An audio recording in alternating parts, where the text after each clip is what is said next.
Could NATO ever have to fight Russia in the way Ukraine is fighting Russia? Almost hand to hand, trench by trench, a brutal attritional contest dominated by drones and heavy artillery. They're certainly getting ready to. In the north of Estonia, where the Russians are barely an hour away by tank, French troops practice storming enemy trenches.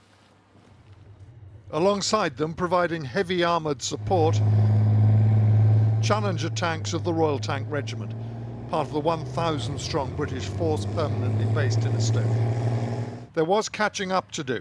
If NATO was to successfully defend the Baltic States, they're confident they're now ready. If an invasion were to happen, God forbid, you could block it, stop it, defend against it? Absolutely. We find ourselves in a position where we know the intimate details of where we would go, what we want to do, and simply it's a case of making sure we are ready all the time to go and react to that threat and do what we need to do. No one thinks there's an imminent danger of Russian troops rolling across the border here, but for as long as the Russians prod and provoke with drones, with air incursions, with hybrid warfare, there's a danger of miscalculation. From miscalculation can come escalation. A month ago, Italian F-35s based here were scrambled to intercept a Russian fighter jet that flew for 12 minutes deep into Estonian airspace. Just a week ago, a menacing group of armed Russians forced Estonia to close a road that straddles the border. The Estonian view is that only visible strength will dissuade Russian provocations.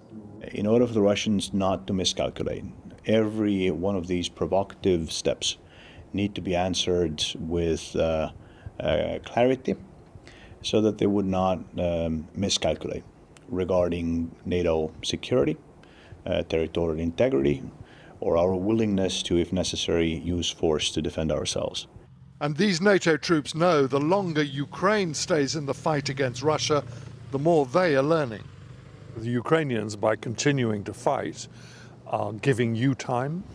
I should say that to that definitely yes. They providing us a time to be better prepared. They providing us as well a knowledge. Knowledge of how drones now dominate a battlefield, of how to protect these armoured vehicles against drone warfare. NATO once taught the Ukrainians modern warfighting. The roles may slowly be reversing. James Mace, News at 10, Estonia.